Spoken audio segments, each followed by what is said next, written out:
قصيدة الشيخ الشعراوي. يا أيها الشيخ الذي بخواطر بسط الكفوف تواضعا ووئاما، نثر الفضائل في العلوم بحكمة، نال المحبة صفوة وعواما. قد فسر الآيات، قد أهدى لنا علما تناثر بالكتاب سلاما. يا أزهريا قد تألق نجمه، نور تلألأ كم أزال عتاما. نبذ التعصب والتطرف كله، زرع التوسط في النفوس قواما.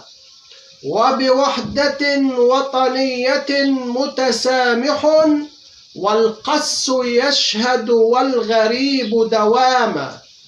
بفصاحة ونصاحة وبلاغة فاق الجموع من الدعاة غلاما.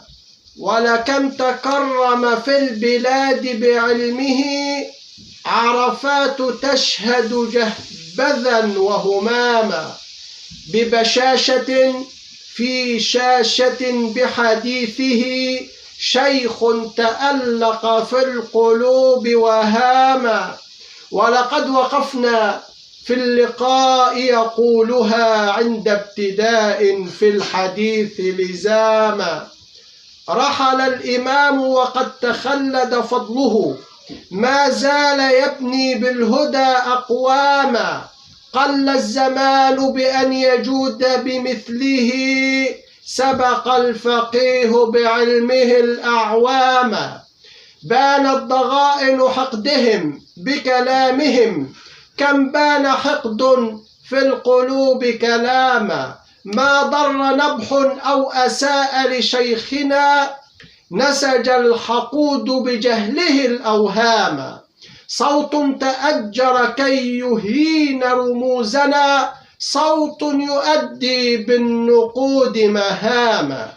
هذه شخوص قد تبين غلها، صرنا نكشف بالدليل لئاما. مهما لسان قد تطاول بالأذى، صد اليقين عن الكريم سهاما. فلأهل علم إن رأونا هفوة، ما ضر بدر أن يكون تماما.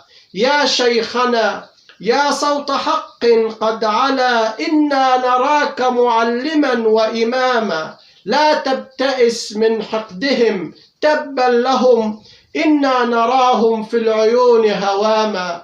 إنا نراهم في العيون هواما.